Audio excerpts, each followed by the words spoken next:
Welcome in to the Illini Inquirer Podcast. It is Jeremy Werner and Derek Piper. We are back in Illinois. It was a late night. It was a lot going on, and it was a loud arena. So apologies for not having the live podcast immediately after Illinois' second round NCAA Tournament loss to Kentucky. But it's nice to kind of dive through everything we heard from the players and Brad Underwood. We can think about it overnight. And with the transfer portal opening, we figured doesn't hurt to think about these things and see if anything happens early in this morning. Nothing out of Illinois yet today. Obviously, they got a lot of meetings to go through, but we have plenty to talk about here. This is our off-season review, our off-season preview, but as well as our season in review. And we're going to start with the season in review, Derek, and then we will get to the off-season preview, which I know most people are already turning the page to next year. But we got to talk about what happened last night in the loss to Kentucky and what happened with this season. But how are you, man? We're a little over-caffeinated, probably a little under-rested coming into this. So deal with us this morning. But, Derek, good to see you, man. Good to see you. Yes, checking both of those boxes for sure. Strolling into the Champaign area around 2 a.m. last night. But, hey, we made it happen.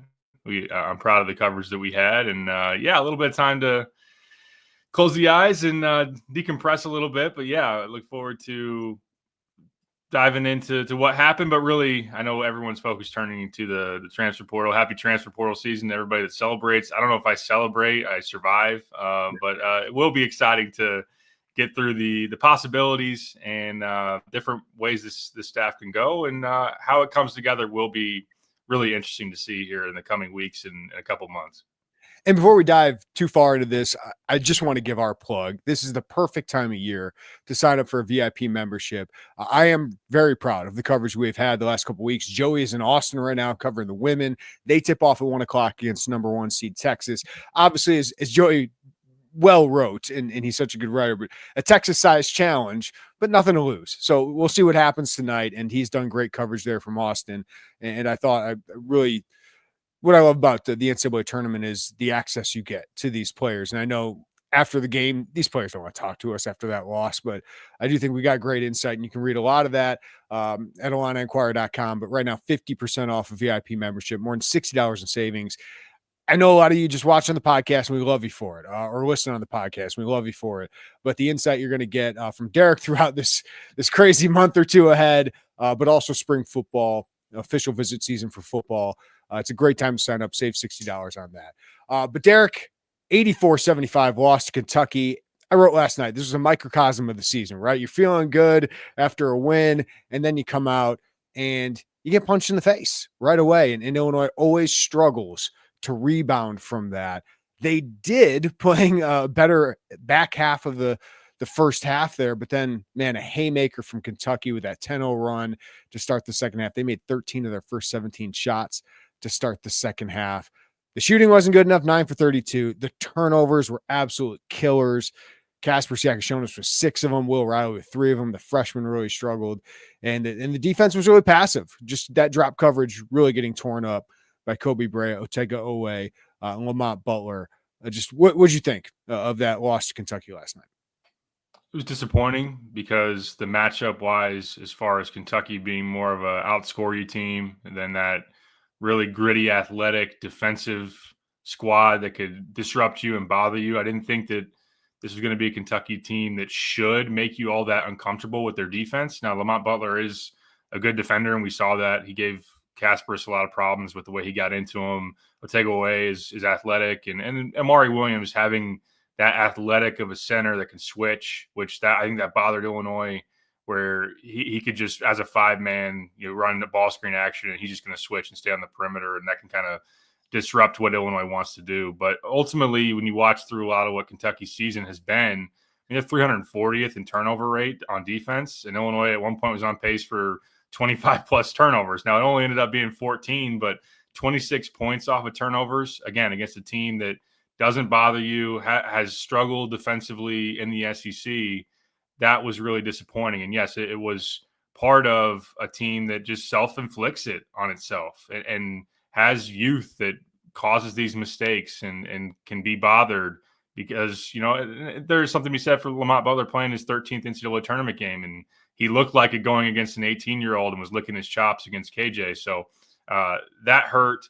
the starts of both halves were really big in terms of swinging momentum and having Illinois in a hole they had to climb out of. And defensively, I know we'll talk more about the scheme and we'll talk about the path forward. I think there is obviously stuff to talk about with, could you have done some, throw some different looks out there, push some different buttons. But this roster build was intentional to emphasize offense, to emphasize shooting, to emphasize skill. You don't make enough shots throughout the course of a year. You're in the 300s and three-point shooting. That kind of showed its head again against Kentucky. And some of that trade-off just hurts you defensively, and that showed. I mean, it's not a super athletic team. It's not a super tough team, at least not consistently. And they don't have enough defensive answers outside of Kylan Boswell to deal with a really high-powered offense in Kentucky. So Brea got going, and Kentucky was the better team, and they've been banged up, and they haven't been playing their best. But, that's where it ends for Illinois. It was up and down year, 22 wins. It's solid. I think and we'll get into grades on it. It's solid as far as an ending, but obviously not what they set out for. Yeah, like this roster needed these freshmen to be great, and they were against Xavier for the most part, right? I know KJ had turnovers in that one too, but it was an unbelievable performance. He was one rebound away from a triple-double, and how he diced them up and, scored and all of that. Like, I just thought he was really good, and obviously Will Riley just took a heater to him. Veteran teams, bigger teams, athletic teams. And I thought Amari Williams, his impact on this game was huge because he gets switched on to Will Riley and just absolutely dominate him. But obviously Lamont Butler, you mentioned it, just took KJ out of this game and made KJ a negative in this game, which happened too often over the last month. And we'll dive into that. But I thought those guys really, really impacted this game. Kylan and Tomislav Ivisic were phenomenal in this one. I give a huge hat tip to those guys. I thought they played really, really tough and played well for the most part. But you need the freshmen to play well. You need to hit shots, and you need to not turn it over against a team that doesn't turn you over. And as we've seen far too often, the inconsistencies of those things with this team came up and haunted them against a great team. And, Kentucky's not great right now, I don't think. But Butler hit a couple threes and that made them great. I thought they got under screens and I thought that was the right move because you and I were watching him against Troy and he wasn't even looking to shoot. Was one of 11 from three over the last 8 games because of that shoulder injury. That was the right move. And kids stepped up and made a couple big shots and your top 2 playmakers did not play well. So it was going to be difficult. They came back, they fought, they tried to get back in the game. And you feel like if that Trey White 3 goes in, that maybe they have a chance at the end. But Kentucky was the aggressor, and when an Illinois opponent is the aggressor, they just never really had a chance this year. Yeah, no doubt. And it looked like the 7th most experienced team in the country going up against one that is in the 300s and one that is lacking the experience, just the veteran presence. I mean, Kentucky had 4 of their 5 starters 22 years or older, and their front court of Amari and Andrew Carr, 23 years old. And I know, I asked Brad going into the Xavier game, and Xavier's an old team, and obviously you were able to beat them. And Brad kind of pushed back and is like, hey, it's like going and playing the old dudes at the park, and none of that matters at this point. It does matter, and I think he would admit that. Obviously, if you were the experience matters. Especially when you have length, athleticism, Xavier didn't have that length and athletic. That's why I kind of like them over Texas. That matchup, it was just like, is Illinois getting punched out of the gate against Xavier? And they weren't. They were the aggressor because they were more talented. When you're going up against a Kentucky team that I don't know if has the high end talent of Illinois, but has NBA players. Like I am high on Kobe Bryant. I would take him early in the second round. Isaac Trotter and Kevin Sweeney, we were talking with them. They kind of disagreed with me, but it's just that size and shooting. OA is a bully, man. So I don't know if he's going to be an NBA draft pick, but he's certainly a phenomenal college player. And as you said, Butler's, one of the most experienced players in the NCAA tournament who's made big, big shots. Yeah, and with Boswell guarding Owe's going into that game had, about 2/3 of his recent outings over the last 10, if not more, 75%, were 20-point plus outings where he really went in takeover mode in a lot of situations. I thought Boswell did a pretty good job. Owe got in foul trouble in the first half.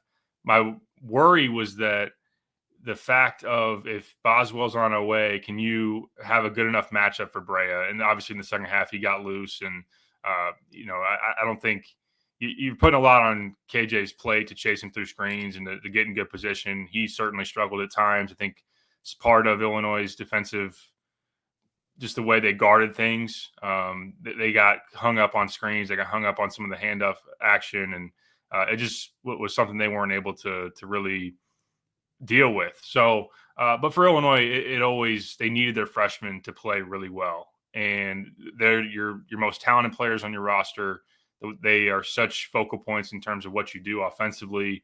I think that you could argue, and look, Kentucky was a better team. Kentucky was going to win that game, but could you have pivoted to more stuff through Kylan Boswell earlier in the game? Kylan Boswell was getting downhill, making plays.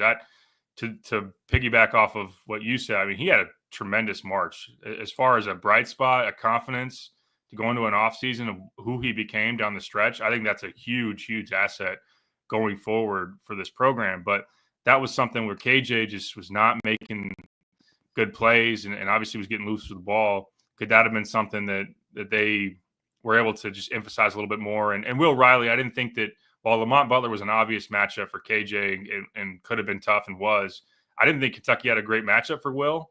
But obviously, like you said, I mean, the ability to switch Amari and just kept him from getting to his spots, and Will just didn't finish or make the right plays. And Illinois looked stunned. It looked shell-shocked. It wasn't to the point of Maryland being down by 30-plus or Duke, but that was one where it's oh, no, this is an older team that hit us in the mouth, and we kind of can't recover in time. Yeah, I think the difference between the Maryland games, the Duke, even Wisconsin, Michigan State, is you had Kylan Boswell kind of put an end to it. Tomislav Ivisic kind of battle through it and kind of lift the team. And Trey White was solid, I thought, but the freshmen did just look like they were dazed and kind of wobbling there for most of the game. So obviously there's a really disappointing end to what is a good season. I mean, a round of 32, a 20-plus win season. Again, you all put it in context of where this program was, but at the end of the day, Derek, as I wrote in my column last night, this is a pretty good ride. It wasn't bad, but it was entertaining at times, but it didn't live up to the high hopes that Brad Underwood had. I mean, he built this roster based on what he saw against UConn last year. And the fact that, and we'll dive into it, that Kasper Sakashonis and Will Riley more likely than not will not be here for another year means it's pretty unfulfilling, because the two best players, the playmakers on this team, you're only going to get for 1 year, and you didn't get to a second weekend, which is now the expectation for Brad Underwood, because that's the expectation he has built at this program. So it was always going to be difficult when you turn over an Elite Eight roster, right? Of 9 of the top 10 players are gone. So to get here should be appreciated, that you got to the tournament, you got a 6 seed, you won an NCAA tournament game, and you won 22 games despite the injuries and illnesses. But man, this is a frustrating ride, because you saw the highs of beating teams like Arkansas, Michigan, and Purdue that are in the Sweet 16, crushing UCLA or Oregon, sorry, and really crushing UCLA for most of that game before they came back. But you also just got blown out of the gym by Alabama, Maryland twice, Wisconsin, Duke, and Kentucky had a 15-point lead in this second half, or 16 at one point. There just weren't enough of those just competitive losses. You knew losses were going to happen. You knew growing pains were going to happen. But man, the fluctuation between a great team and an uncompetitive team was frustrating to watch at times this year. It was. Yeah, no doubt. And there were times where it didn't look like a tough enough team. It didn't look like a team that had good enough leadership. And that is something that comes with an expectation when you turn over the roster the way it was turned over. And to go back, and I think it's sometimes easy to lose perspective. Last year was an all-in year, and it made complete sense to go all in with Terrence Shannon Jr. and Coleman Hawkins, and let's put a bunch of vets around them, and let's go for a ride. And it was awesome. You bring out the squirt guns, you go to the Elite Eight. I think that was something that no one would trade and give back, and they shouldn't. Also, after that, one thing we should notice, the bracket broke your way that year too. I mean, getting Duquesne in the second round helped. If Troy would have won, Illinois would be in the Sweet 16, but I digress. They earned that spot with that win over Iowa State, obviously. Absolutely. So there was always going to be big shoes to fill as far as the roles that were then gone, to replace Terrence and Coleman and Marcus. And I know that people always bring up guys that could have come back from last year's roster. If you just retained last year's team who could come back, it's not a good enough base to be guaranteed to even go to the tournament ultimately. So they upgraded certain spots. Obviously, we'll get into it as far as the transfer portal. Like, they didn't hit a home run like they did the previous year. They obviously did covet some nice pieces, and Kylan certainly was one of those. Trey White had some moments, especially down the stretch of this year, where he was a nice piece as a veteran as well. But yeah, I mean, throughout this year, I think Brad really, and I'm not putting it all on him, Brad really amplified the expectations. He said a lot about highest ceiling, most talented team I've ever had. I told Dan Gavitt this is a Final Four team, and I think, I'm here to win a national championship. And I appreciate him for being bold and for setting the bar high. There are a lot of coaches out there. I can always remember, Calipari's teams where he would covet a bunch of one and dones, and then earlier in the year he'd be like, I don't know how we're going to win. We got a completely new, like, this is what you do, man. You recruit those guys, so obviously you're going to do this. So there are people who deflect expectations. Brad's not one of those. I think also, as we'll get into with the freshman, KJ being a long projected top 10 up into the top 5 kind of pick, elevated expectations, and having, for the first time ever, some one and done presence on your roster. But yeah, I think in hindsight, you also think about this team was very much where the preseason expectations were nationally. When you look at Will Lenardi, put them in the bracket, a 7 seed. When you look at Ken Pom, preseason, 20 to 25 thereabouts, and that's kind of where they finished. So they ended up right where they were really thought of going into the year, and maybe the upside wasn't quite as high as it got thought to be, or just the odds of them going on a run as a young team that couldn't shoot, that wasn't that tough, that wasn't that good on defense. Maybe it wasn't as likely that they would go on a run as maybe it looked at different points. But all in all, you'll take a 6 seed, you'll take that off of an late year. And last thought, I think you nailed it in your column, that if this is a step into next year as a foundation, and they build on that and do something more next year, then this year is obviously maybe valued even more in hindsight. And to be honest with you, like Derek, I think our expectations, given all they lost, given that they were relying on a lot of unproven players, was, if you had told me round of 32, 22 wins, I would have been like, yeah, that's pretty good. But they were 12-3, and Kasper Siakashonis looked like a freshman All-American and an All Big Ten first team guy. And they were blowing people out, Indiana and Oregon.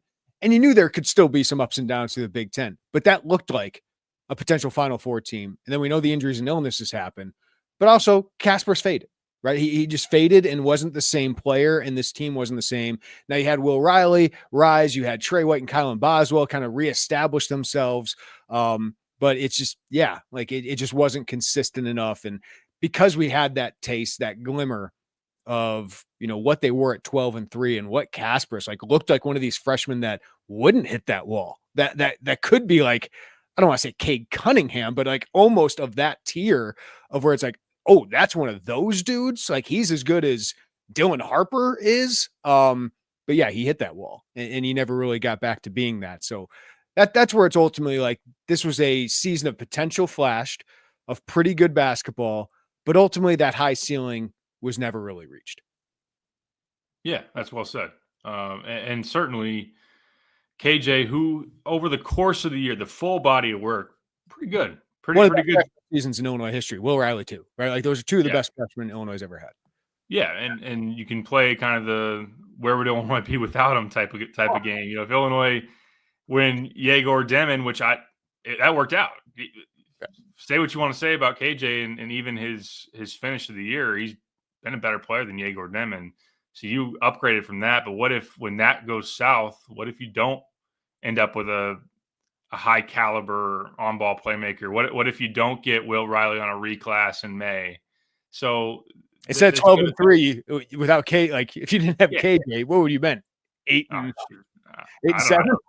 Yeah. So you got to keep that in mind, obviously, as well. And man, it ended poorly for Will, but Will in particular, his final 6 weeks was really, really impressive, and what he was able to do. So, and I hope people enjoy and will appreciate, the KJ cold-blooded shot against Purdue, and obviously had a couple of those throughout the year, and his near triple-double against Xavier, and obviously what Will Riley did in that Xavier game. So there are ways and reasons to remember those guys in particular very fondly. I don't know, I'm not saying anything new as far as that goes, but I do think it does. The way it ultimately finished, and I think there's a lot to reflect on, and I'm very interested to see where Brad lands. Like I asked him yesterday, like Brad mentioned a lot, especially down the stretch of we're so young. Okay. Do you want to be young again? Like it is. Yeah, I think you can have, like, you and I were walking out of Fiserv, and because let's go to it. Like this freshman class was a grand slam. Like this was maybe the best freshman class ever at Illinois, when you have Casper Siakashonis, 4th all-time in freshman scoring at Illinois, Will Riley 7th all-time in freshman scoring, and most of that was coming off the bench. That included a 14-game span where he was bad, right? Like in the middle of the season. And then I'll include Tomislav Ivasic, who for my vote would be the MVP of this team. Like just the consistency, the value he brought. And I thought his close of the season, after dealing with everything he dealt with illness-wise, was phenomenal. And then you had Morez Johnson Jr., who last year would have been a freshman team guy. At the end of the season didn't go well with the injury, and I thought defensively he struggled in the NCAA tournament. But that's an A freshman class, A- if you really want to get nitpicky, because Casper's didn't end the year well. Like this was a special freshman class, but that's a lot of freshmen. Like you're relying on it, and just like a lot of those Calipari teams, you're really rolling the dice going into the season. Now, Calipari would have 8 of these guys, right? That's the difference. But you have to have a special class of Anthony Davis, Michael Kidd-Gilchrist, right, to really go far in the tournament with a bunch of 18-year-olds. It's why we haven't seen a lot of one and done structured teams, like centric teams is probably the better way to say it, go to the Final Four over the last 10 to 15 years. It kind of got exploited to the fact of there are a lot more, what seemingly was a lot more first weekend exits for those teams, a lot more disappointments than actually extended runs. The Jahlil Okafor, Justice Winslow, Tyus Jones team was really the last one and done team to win it all. I think, if I have that right, if that hasn't been ultimately changed. Now, Duke this year with Cooper and Malawach and Knipple. But that's a different freshman class that we saw up close and personal. Malawach is unbelievable. We know how good Cooper Flagg is. I think Knipple is absolutely awesome. And then they've added the right, veteran guards around them too. Yeah, for sure. So it can be done.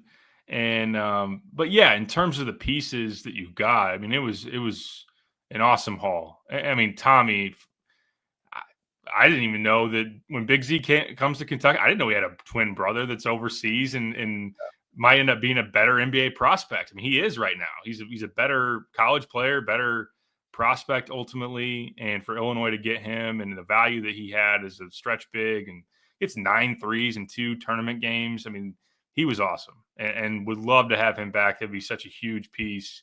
Morez, you like the potential, and prior to breaking the wrist, really was one of your more consistent players, and liked his athleticism, his toughness. Did get exposed defensively, tough matchups against Swain and Kentucky's front court as well. But I think what's interesting with KJ and Will, and it's not their fault that they're put in this position, but if you want to evaluate them on a freshman scale, it's a lot different than evaluating them as your star players and your highest paid players on your roster.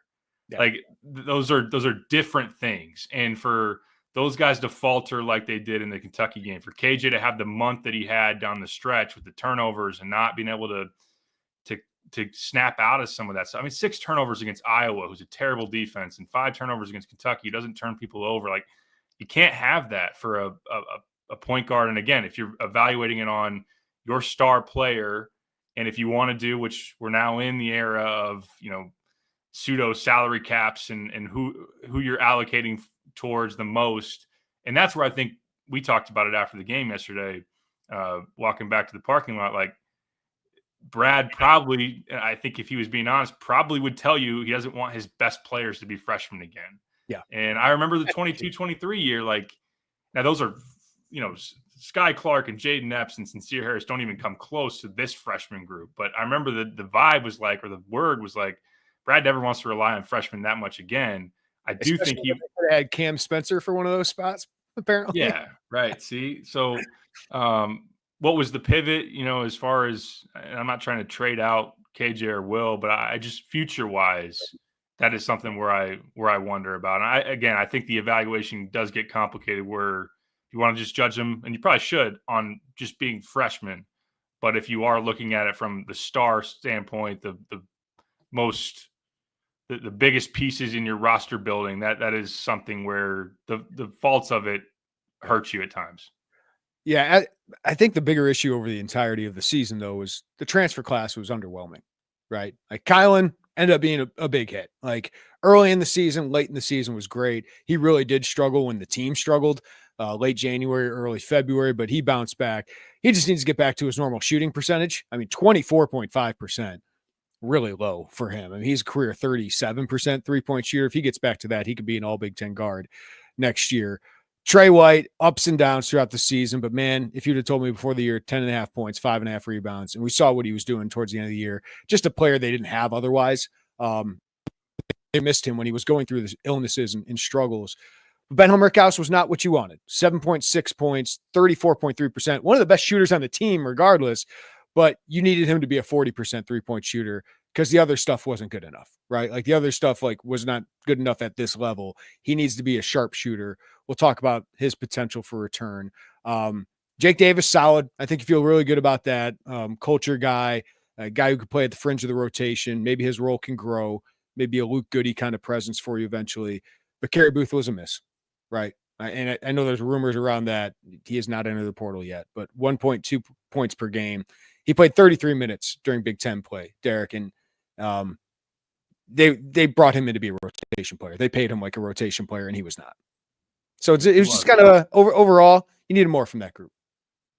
No doubt. No, that's very fair, and that was a big part of hitting the sketchy parts of the schedule that you did, is those guys weren't playing well enough. And Kylan had when Illinois had a really rocky mid-February, so did Kylan ultimately. Yeah. And that was a big, just the Michigan State game at home where you go on this terrible scoring drought to finish that game. And Kylan took 2 shots and didn't score. And his confidence for a while was really shot offensively. Now he rallied in a huge way, and leadership wise, he answered the call when Brad put the challenge to him after Duke, and just who he became as a two-way player.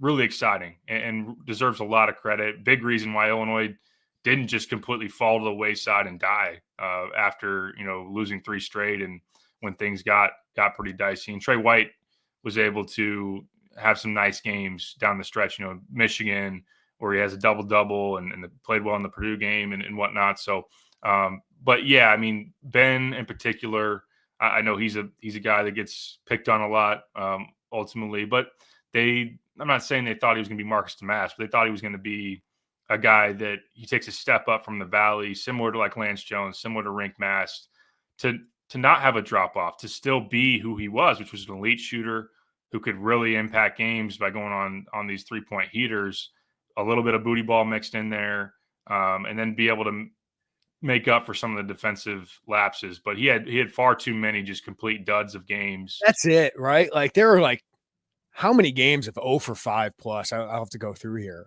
But then otherwise, it's that's about who I thought. Like just needs to make 2 threes a game. And if he was just 5% better from 3, because he ended up 35%, which I think was second on the team, behind Tommy. Your 2 best shooters were your big guys there. But if he just shot 5% better, which is a lot, but that's his career average, I think you would have gotten what you wanted out of him. He would have been close to a 10-point per game player and really helped you be the offense that you expected to be. It's just too many 0 for 5, 0 for 6, 0 for 7 performances or 0-point performances from him.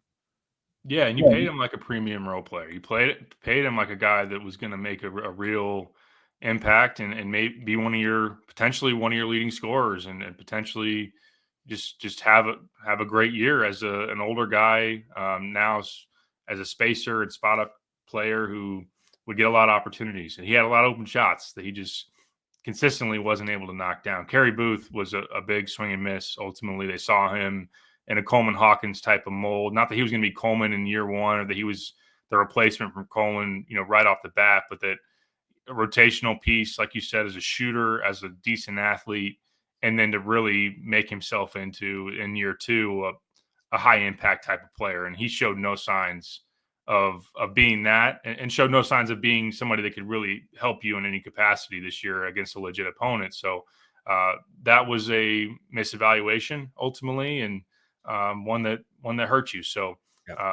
and I think that, ultimately, as far as transfers go, you would have liked to maybe had those guys, even Kylan and Trey, to help you weather the storm a little bit better in terms of the ups and the downs of the year, maybe locking on the leadership side or the consistency side earlier. And Ben's in that too, obviously.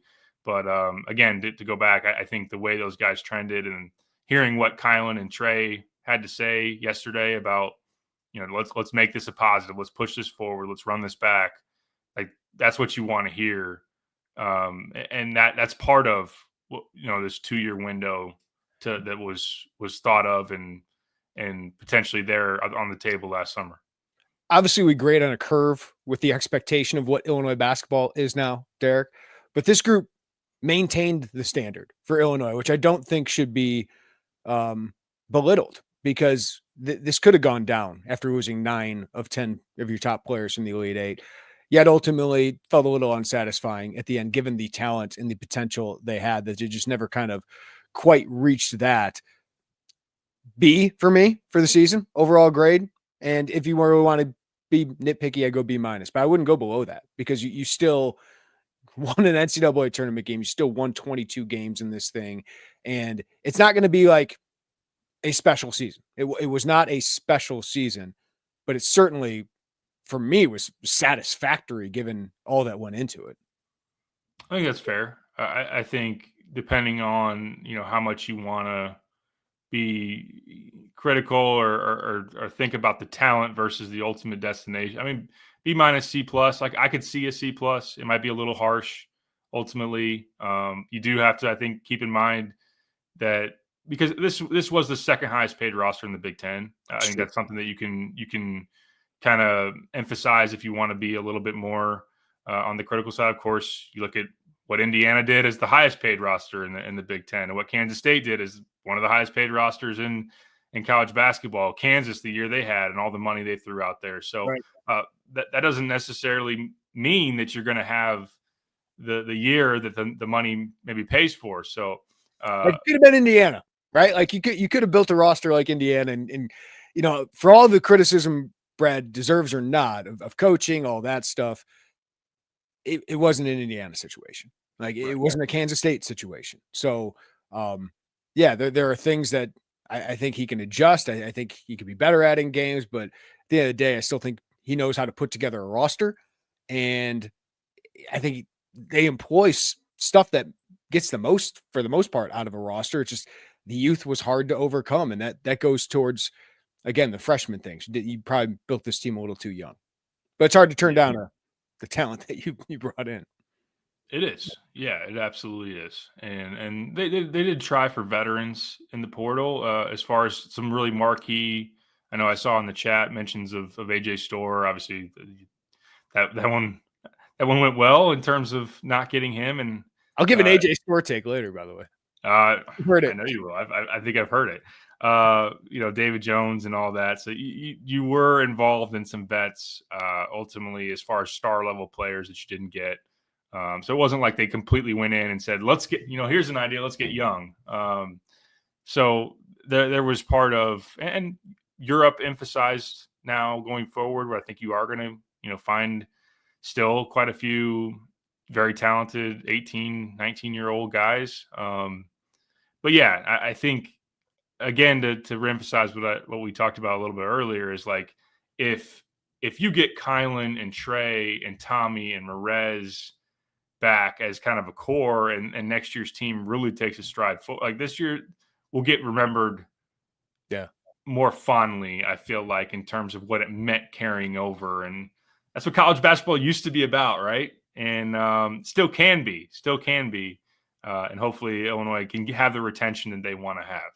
Yeah, look at Michigan State. That's kind of what they're trying to do and what Tom Izzo is committed to doing. The other thing I think this season could be remembered for is producing one and done draft picks, for producing your second and third first round draft picks in 2 years. This is a team that had one first round NBA draft pick from 2006 to 2023, right? Like, so the fact that you're getting back into that, they could be an NBA factory. It just opens up the doors to all those kids in Europe and to all these kids in the States that are like, hey, I can go there, develop under Fletch, and develop in an offense that might frustrate some people at times, but it's an NBA offense. And that translates to what they want to do at the next level. So that's another way that the season, maybe in a few years, can be remembered more fondly.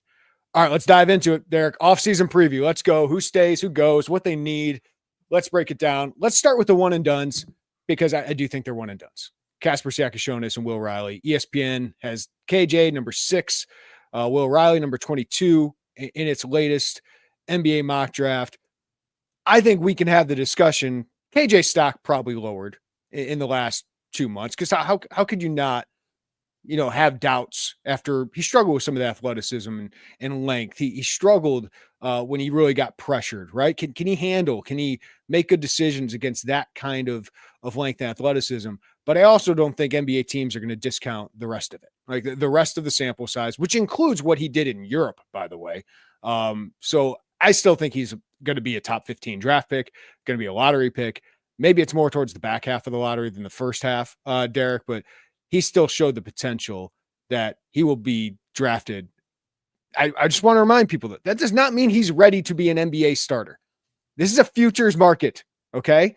Will Riley and Casper Siakishonis are not ready to go into the NBA and definitely be a part of a rotation, but NBA teams, these are long-term investments, and they pay these guys, $12 to $30 million if you're a first-round draft pick, to develop as professionals, to just worry about basketball and do those things. And all these guys are, besides Cooper Flagg, Dylan Harper, but those guys are going to have to go through some development. Those guys have development ahead, but these are still bets that the teams are going to make. Will is more interesting, Derek, because, if you're 20 through 40, you might have more of a decision to make, because the last pick of the first round last year got $5 million guaranteed for his first 2 years. It could be up to $12, $13 million on your original deal. I doubt he'd pass up if he's told he's a top 25 pick. If he's told he's more 25 to 40, maybe you got a decision, because you can make a million plus in college and potentially be a lottery pick. But I think he played too well, and I think Illinois thinks he played too well to come back for another year, but we'll see. Yeah, no, I agree with those assessments for sure. KJ, I'm not going to pretend to have been on the horn with any NBA front offices over the last month, but you would imagine, watching the basketball, that there would be some kind of negative impact. And I think that, kind of eyeing some big boards and mock drafts, like a Trey Johnson from Texas or a VJ Edgecombe from Baylor that has passed him up. Yeah. Where there might have been decisions like, hey, is KJ in play here at 4 or 5 or whatever it might have been. Jeremiah Fears played a lot better than him down the stretch. Yeah. Very clearly. But yeah, I mean, it is who he's going to be, not at 19, but maybe who he's going to be at 24 and what you can get out of him. He does have some of his flaws were exposed down the stretch. The fact that he's not a plus athlete, his handle's a little looser than you want for a primary on-ball guy, especially when you get players who are going to get into him and bother him. And I think some of his decision-making obviously needs to get cleaned up. So, but still, I mean, he's got a really exciting package as just a very skilled, hard worker, cerebral type of player who can make shots. And when he's been great, I mean, he was one of the best, regardless of age, in college basketball at guard this past year. But it had been a long time since we had really seen that consistently. So fully expect him to go. Fully expect him, like you said, to be in the lottery. Will Riley, I think he's a first-round pick. He's looked like a first-round pick. I mean, again, you're talking about futures market. I mean, 6'8" playmaking wing who can get to his spots, who can make shots in waves. Yeah, he needs to get stronger.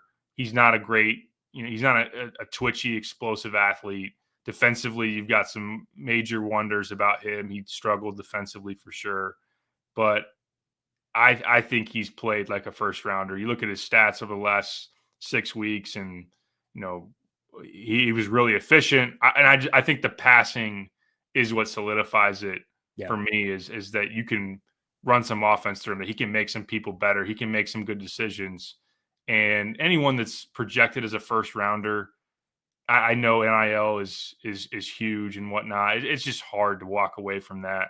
And yeah, I agree with you. If it is more of a conversation, and I'll say this, and this is the case for a lot of guys. There are varying opinions. We've heard that there are varying opinions of him at the next level. Like some teams, it'll matter where they're slotted, and some like him, and some are a little more skeptical. That's the same. I mean, we said that about Io. We said that about Terrence. It's to be said for anybody that's not a no-brainer lottery pick.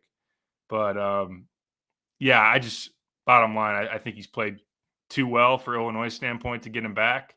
But it'll be more on the NBA to tell him, hey, you could really use another year. Or, hey, there's a lot of meat on the bone still of like vaulting into being a lottery pick, and that level convincing him of that versus anything Illinois is going to say.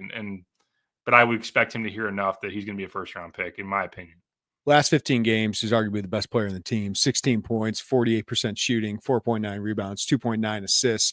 And what was maybe most encouraging, Derek, is the strength he added this year. So the fact that he's got a frame that he actually can add that strength, I think they're going to really, really like the NBA. No doubt those two will declare for the draft. The biggest question is, does Tomislav Ivicic declare for the draft? I think he would. I think he should. I think he should go to the NBA scouting combine and see where he would be. I do think he could be a late second round draft pick, maybe raise the stock. I thought if Illinois made a run, Ivicic might even raise the stock even further. He needs to get stronger. He's not a low post threat. I never like when he's trying to back down opponents. Like I got to get the synergy stats on that, but the post ups were not good for him. But man, what a stretch player. Like what a great stretch five option. His shooting translated, his passing translated, his IQ translated. And while I don't think he's a great individual defender, he is an impactful defender. I think he can get better on that end. So I think it would make sense for him to come back, but I do think it makes a lot of sense for him to declare for the draft and kind of get evaluated and see what the NBA thinks of him. But man, getting him back, Derek, is about as important as any player on this team, because I just think he was the most valuable player on this team because of his consistency and because of how he lets you play on both ends. Yeah, and talking to him yesterday, he mentioned that he doesn't quite know what he wants to do as far as the future goes, although he did mention he would love to see a good chunk of this roster come back and try to use it as a real positive to push forward, and that next year could be better. I wrote that in my story. Quotes from him and a couple of those other guys. But I think in looking at him, there's no doubt he's played his way on the NBA radars and has been Vicini and Gavoni kind of as maybe as a mid to late second round pick, I think. 50s through the 60s, kind of where they usually have him. Yeah. I just don't see the ceiling going beyond a two-way contract for him. I agree. And so you're talking about, I think it's around $600K in a given year. You can way more money than college basketball right now. They could easily soar past that. I know he's 21. I know maybe there's urgency to get into the pros and try to get the clock going as far as that goes, but just flat out money decision. He said he really enjoyed his time at Illinois. Orlando has a really good relationship with him. So I'm with you. I think the NBA process could be valuable for him. The feedback that he would get just playing against some of the guys in the combine, if he were to go there and do some of the 5-on-5, I know it's usually just very scrimmage like and whatnot, but would love to have him back. He'd be a huge place to him, and Kylan and Merez would be a huge place to start. And I think that it makes sense for him to have interest from the NBA, but I think the financials will make a lot more sense to stay in college. I was just trying to think off the top of my head. Besides Trey Kaufman-Renn, is there a better big man who could return in the Big Ten?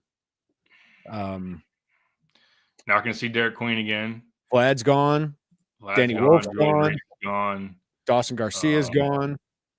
Yep. Bilodeau, Nate Biddle, like that. That's what we're talking about there. I think Tommy's probably the best offensive center outside of Trey Kaufman-Renn, and Trey's unbelievable. But he's a different player than Tommy. So yeah, be one of the best Big Ten. I mean, not even Big Ten. He'd be one of the best big men in the country. So hugely important to bring him back. All right, the vets. Kylan Boswell and Trey White both sounded like guys who are definitely coming back. Kylan definitely. Trey White, he said, I can't wait to run it back. I want to play tomorrow. And he was talking about everybody coming back. So those guys sound like they're back, Derek, and I love it. I love it. This is part of the 2-year plan. Isaac Trotter has done a great job of kind of showing and illustrating how big of a leap guys make in their second year as transfers. And Bryce Williams is a great example of that at Nebraska, turning into one of the best players in the Big Ten this year. I think that can happen for Kylan Boswell because the last stretch of games for him was ridiculous, Derek. I mean, he was everything you thought he could be late in the season. I'm getting up the stats here.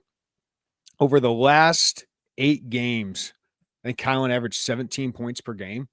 And we know how good he is defensively. He didn't turn it over a ton. And you figure next year he'll be more a high usage guy. Now they got to add somebody next to him because I still like him as my secondary playmaker. But that's a guy you want to build around. 16.9 points, 4.5 rebounds, 4 assists to 2 turnovers.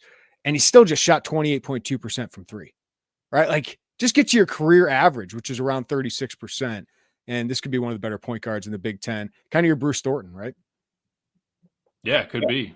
Could be. And I love the way that he was playing. And I think that he even showed a little bit, I think you could even argue as far as playmaking goes that another piece has to be prioritized to where their number one skill is playmaking. You can have a 2-point guard offense. I think he showed more down the stretch of making good decisions, making good passes. You saw the eye goggles that he gave when the Merez Johnson pass against Xavier was great, and he's got some of that in him. I mean, he was a 5-star point guard. We don't have to, we do remember that ultimately, but there was in terms of roster build, and you saw at different points that it was maybe better for him to be a secondary guy. And I still would lean that direction, but I do think you see the 4 assists to 2 turnovers down the stretch. That is a good ratio, and he did show some playmaking. But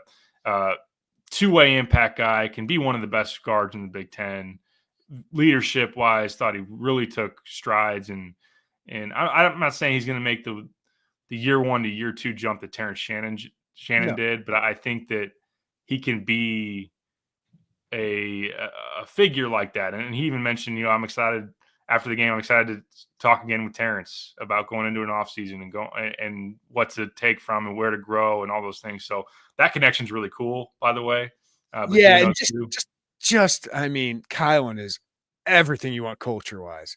Don't tell the Arizona guys, because the maturity that he has brought this year, he probably didn't have it when he was 17, 18 in Arizona, but feels like he really grew up this year and he came alive. Like when this team needed him for a little bit, he wasn't there in late January, early February. And it was a little alarming, but man, the guy you got the last 8 games, I would say the guy you had early in the season as well, because he had some really good games in that non-conference.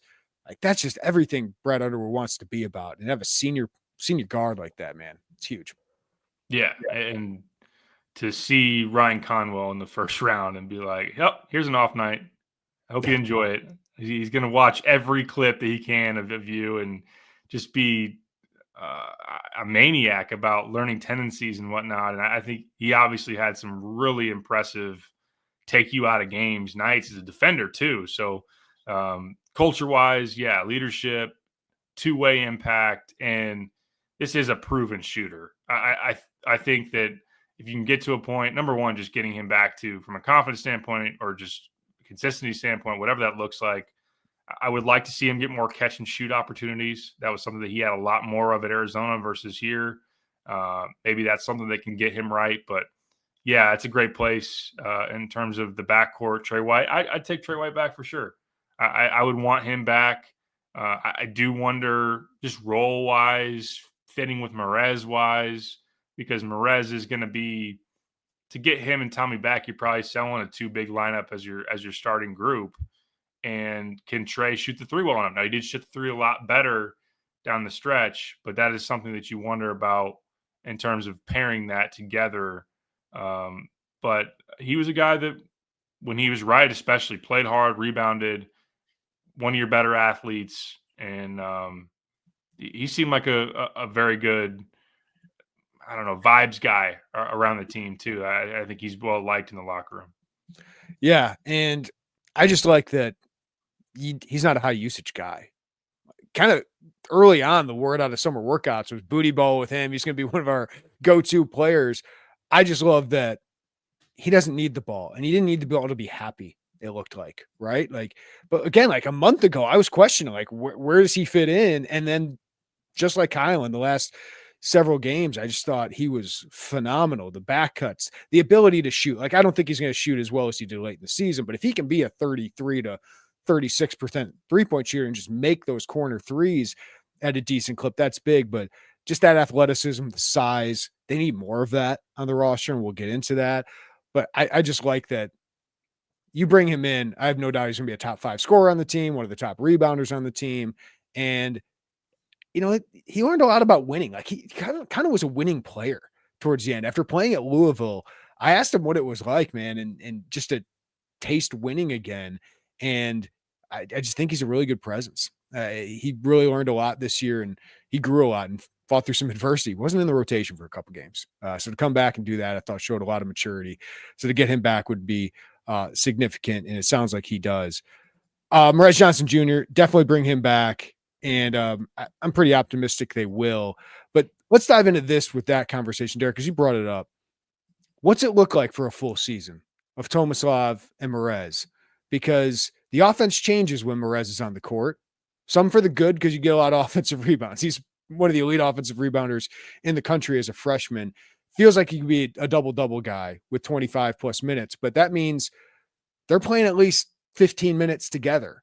You know, what does that look like offensively? What does it look like defensively?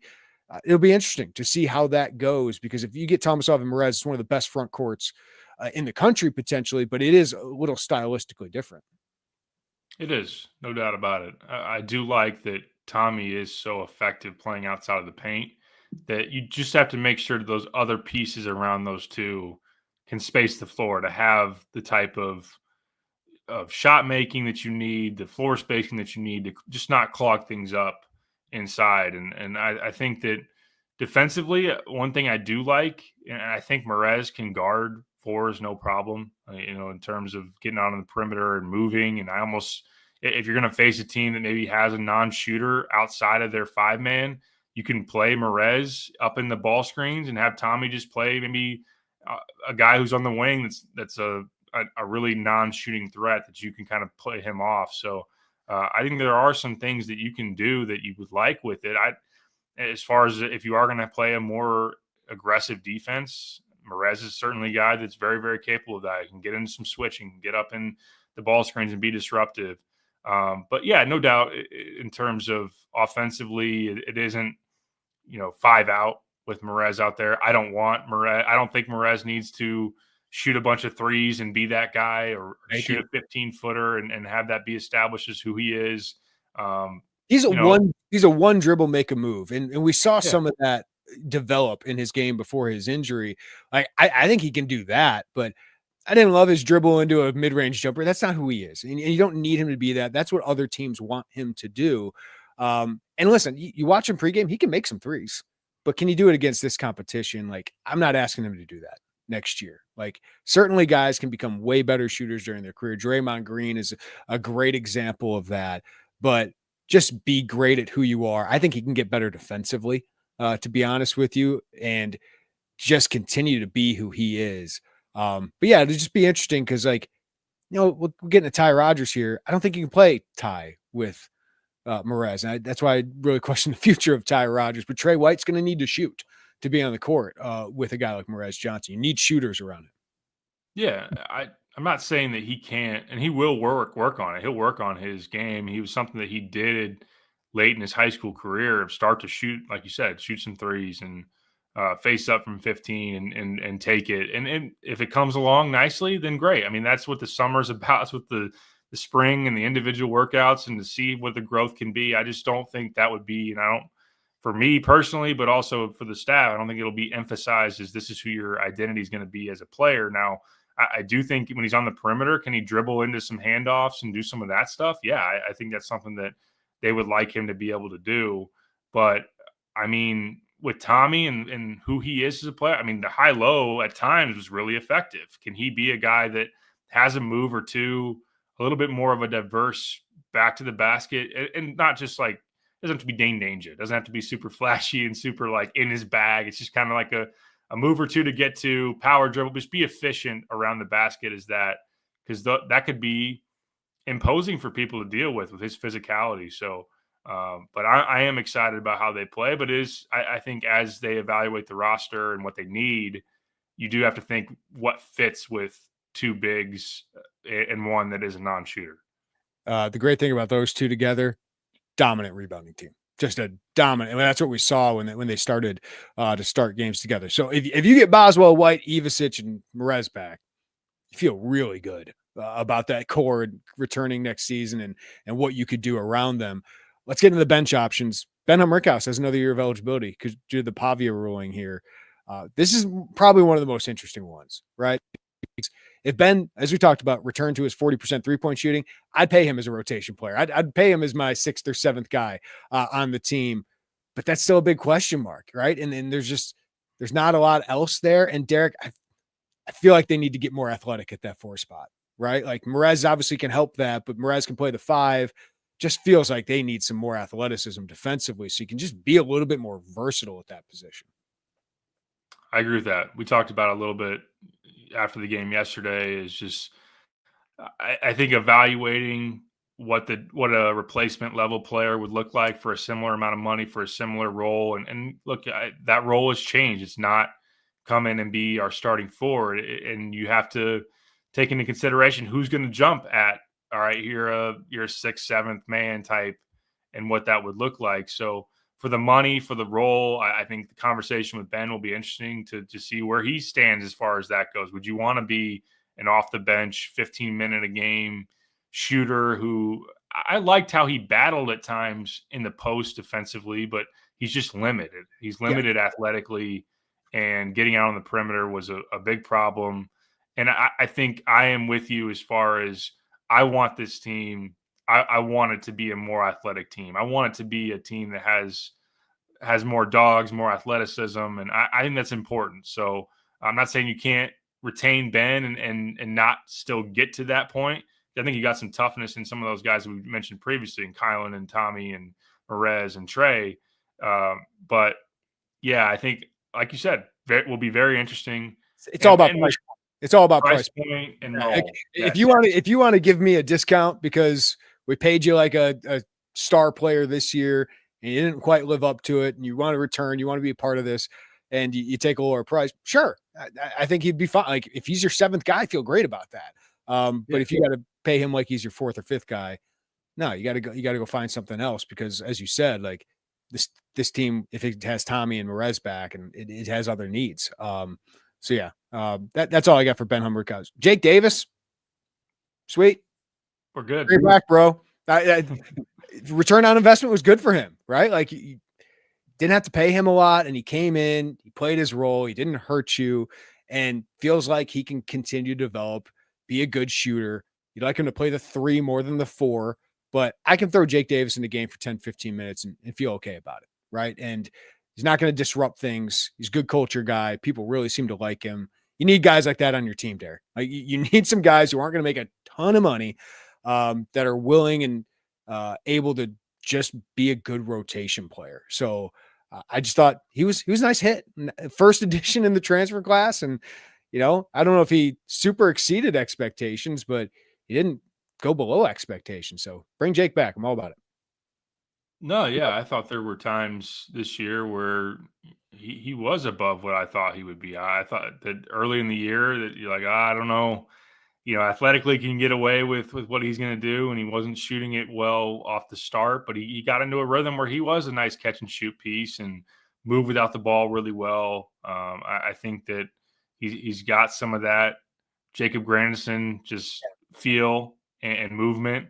Offensively, you do have to deal with some of the athletic part of it, but you need a piece. Teams need a piece like that. Low maintenance team guy, has a good trait in terms of shooting, and I think he's a guy. Yeah, you'd welcome back and would definitely want back. We talked about Kerry Booth. I would be pretty shocked if he's back. Yep, with you on that for sure. Okay, Dre Gibbs-Allhorn. I think for him, he needs to go somewhere else. Like, we've had moments where after Wisconsin and Duke, it was like, this guy should play more because he's the only guy that looks confident right now. He didn't score a point in his last 8 games. He didn't have an assist in his last 8 games, and he barely had any assists this year. This is a guy that needs playing time. He needs the ball in his hands, and he needs a high usage role. That's not going to be at Illinois. Like, I just don't see that role for him for Illinois. And he's become a better defender as well. He just wasn't really reliable as an all Big Ten defender, or as a Big Ten defender either. So yeah, like, it would make a lot of sense for him to go find a high usage role elsewhere. Like, you love the intensity, you love the month he had of January and February, and everyone else was struggling. It was great, but for him, Derek, it makes sense to go find another spot where just he can have the ball in his hands, and somebody will want that because he's got talent, man. I agree with you. I like Dre. I'd want a Dre Gibbs-Allhorn on my team. Yeah. After Wisconsin, I said that Illinois should prioritize him in terms of their future and the now, but also going forward and who he could be. And he still hasn't. He's yet to be an upperclassman. So I think development-wise, I could totally see a big jump coming for him in the right situation. But yeah, there are a number of things that he has to get better at. At shooting, he has to get more efficient at. Defensively, he has to make less mistakes and be just more sound. He's got the athletic profile, the toughness, the work ethic. I love all those things about him. I love the fearlessness.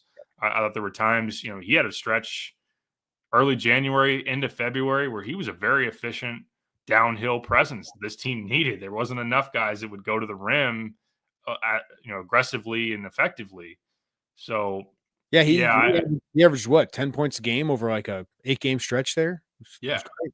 Yeah, he did. So, but I think that he will not be, as far as Illinois and the role, he won't be looking at all right, now I'm going to be a junior. I'm in the starting lineup. Those guarantees won't be there. And as far as, what he should be looking for, I would expect him to look for more of a guaranteed role, bigger opportunity, and that likely is elsewhere. Yeah. And I think he'll do well if he does. So we'll see what happens with him. But yes, he needs to get more efficient offensively for sure. 25% from 3. Last couple of guys here. Heard some Jason Jackson buzz late in the year about how much strength he's at. I got a story coming out on Jason.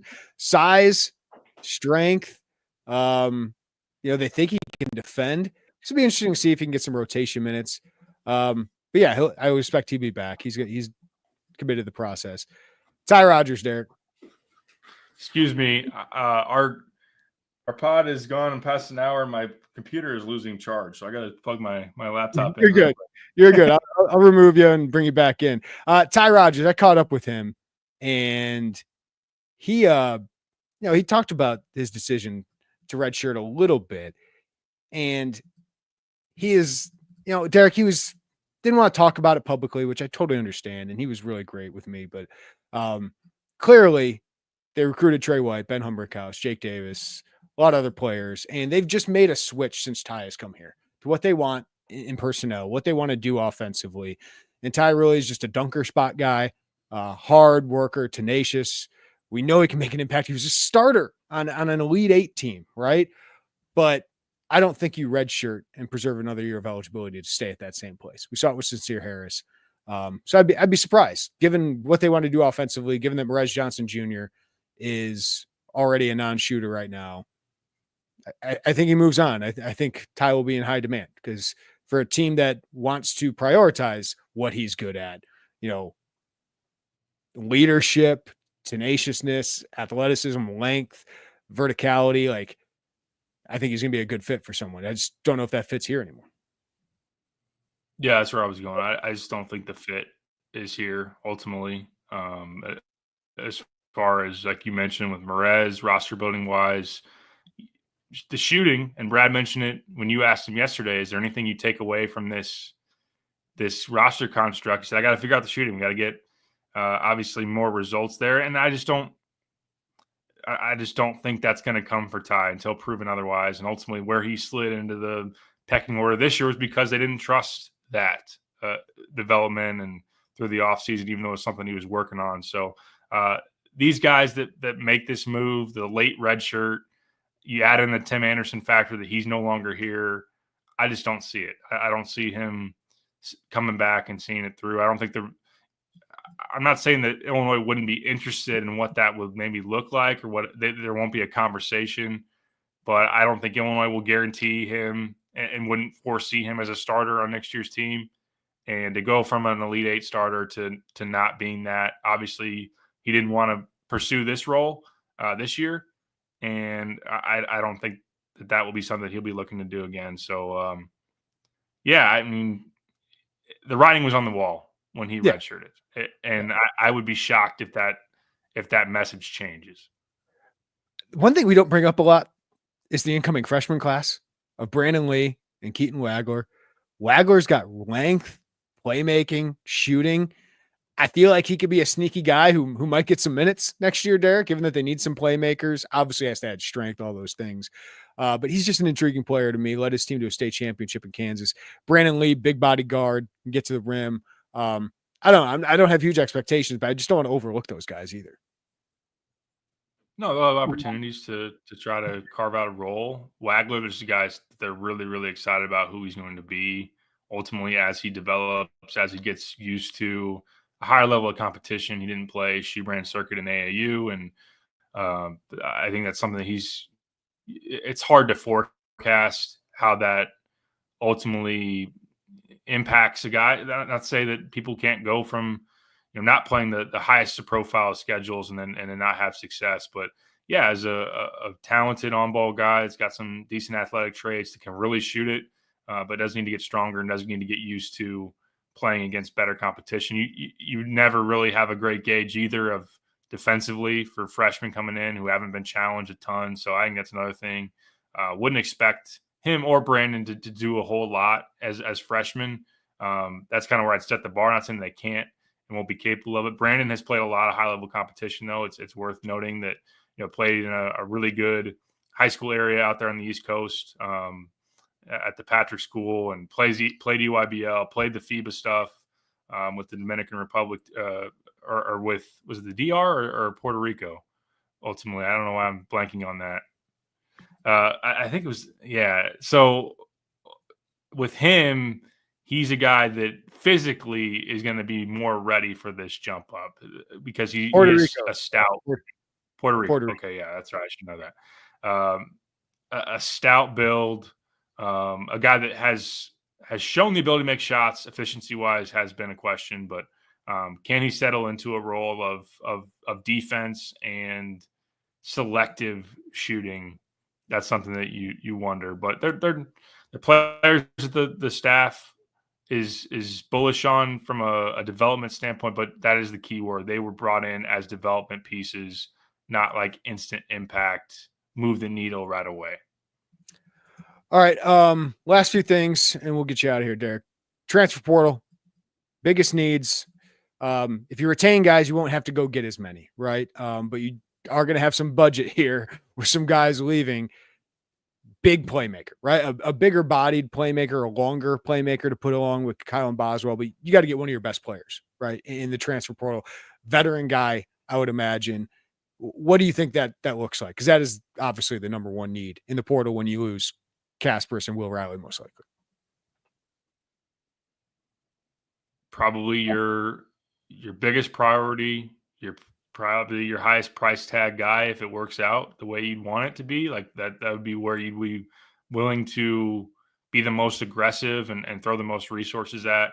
I agree with you that if it's somebody that has size, that would be a big advantage, pairing next to Kylan. Not saying it has to be a 6'6" on ball playmaker like KJ was, but I I would preference it in terms of I'd like some veteran experience to come along with it personally. I think you're looking for a lot of different things. You're looking for the ability to make people better. You're looking for the guy who can create his own shot and decent to good shooter. Obviously, athletically, can that be a bonus as far as defensively goes? So I just think that will be the biggest thing on the list to go out and get, and I think they will aim very high. Athleticism on the roster would be my second need. And we could put Dame Sarr into this conversation. So Italian wing they're in heavily with, can be a playmaker guard, not the best shooter, but gives you some length, needs to add strength. But they're in a good spot for him going into the offseason. But also potentially at the 4 spot, Derek. Like you just need some athleticism. We talked about that. So I would definitely say that's a big need, and maybe some post depth, right? I don't know if it's going to be a guy who plays a lot, and maybe Jaxtis can be that guy who's kind of your spot minute 4 or 5 next year. But I do feel like, losing Kerry Booth and not having that extra post depth when you had an injury or you didn't have Merez available, like you didn't have another guy that could kind of be physically imposing there. So I just think just adding another depth post guy, it's hard because what are you going to get there? But even if it's a mid-major who just wants the opportunity at the Big Ten level, I think they could use another body there.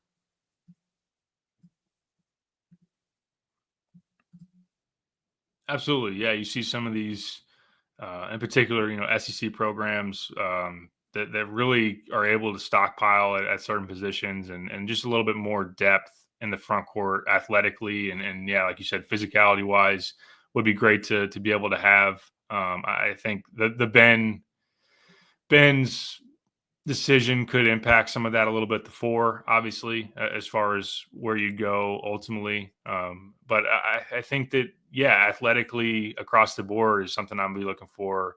At the wing spot, Dame Sarr is obviously a guy that continues to be a high priority. And I think Illinois is in a really great spot there as kind of a Will Riley type replacement. They're different players in terms of, Will better shot maker, Dame better athlete, defender.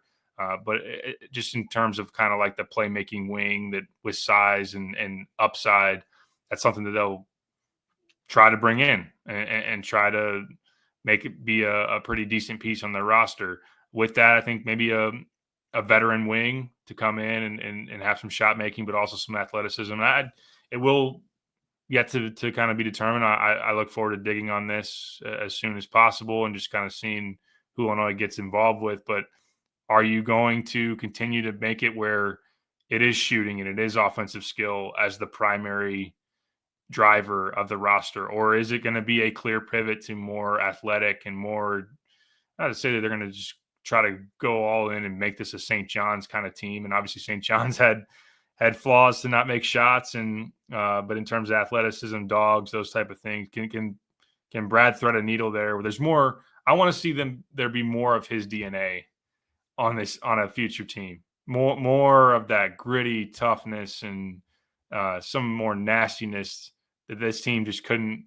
I know youth was part of that or whatever it was, but let's say, I think at times this team got soft, right? Yeah. When especially when they got punched first. When they punched first, they got tough. And like through the first 15 games, I was surprised by this team's toughness, but it was a skilled team. It wasn't a tough team. And at some point you're going to have that toughness.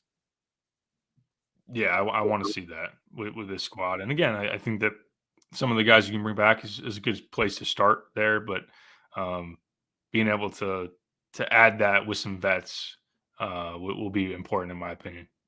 Last thing, Derek, when you're coaching staff and things don't go quite as well, you always got to kind of self-evaluate. I think that's going to be important going into the offseason. Kind of like what we're talking about is, what did you learn from building the roster the way you did and relying on too many freshmen?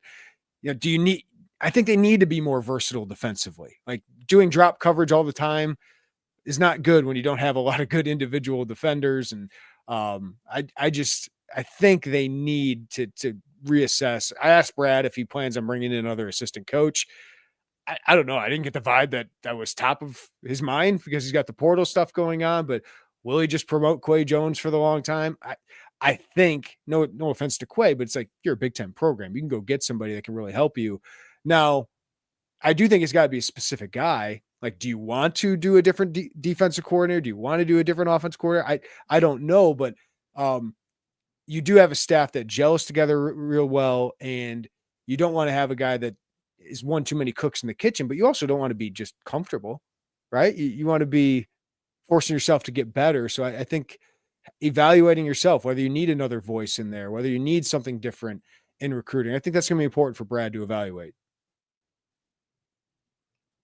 No doubt. Yeah. As far as the additional assistant route, I mean, Tim Anderson was making what, 600K? I mean, that, or thereabouts. Like that could be, not to say that revenue sharing hasn't impacted some of the way we think about all the resources and where you're going to pour that money and whatnot, but like that could be a highly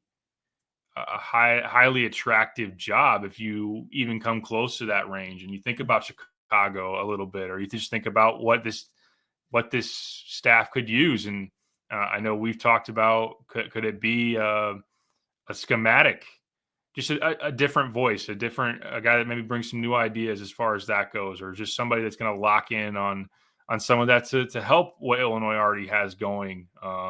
Defensively in particular, like you said, with the drop coverage, I think it does go hand in hand with the roster build. If you're not going to be more athletic, if you're not going to have that be something that is a bigger part of your growth forward, then I don't know that you can do a whole lot different or you can try. I just don't know how effective you'll be. So I would want it to where you are a physically stronger, tougher, more athletic team, and that gives you more versatility to guard things different ways, whether it's switching, whether it's blitzing, whether it's however you want to go about it. So I think that's part of, and the metrics both of these last 2 years, once you got to February and into the postseason, like Illinois wasn't outside the top 100 defense. They got better into the NCAA tournament 2 years ago. I mean, you won a game against Iowa State where you shot low 40s from the field. You missed a bunch of free throws, and you held Iowa State in the 60s, and you won that game because you played better defense. But this team has to have some more of that going forward, to match up with teams, to get more stops. Again, I just think more athletic and more tough is a priority for me if I'm going in and trying to find ways to better this thing. All right. 80 minutes of Illinois basketball talk the day after their season ends. I think we have covered it all. And of course, when we know more about the portal, when we start to hear names, we'll talk more about that. And we'll be all over it at IlliniInquirer.com as well. So sign up for that VIP subscription if you don't already, 50% off. But we got to go. Derek's got another radio show to do. He's going to be with the kids for a little bit. We got to sleep at some point as well. But appreciate you guys for all the support. And more than 500 people mid-Monday. Go watch the Illinois women's basketball game, taking on number 1 Texas here coming up. But hit that like button, subscribe to us as you get your way out of the YouTube channel here. And if you're listening on the podcast, give us a rating review wherever you get your podcast. For Derek Piper, I'm Jeremy Werner. Everybody have a great day. Take care of each other. We'll talk to you next time on the Illini Inquirer Podcast.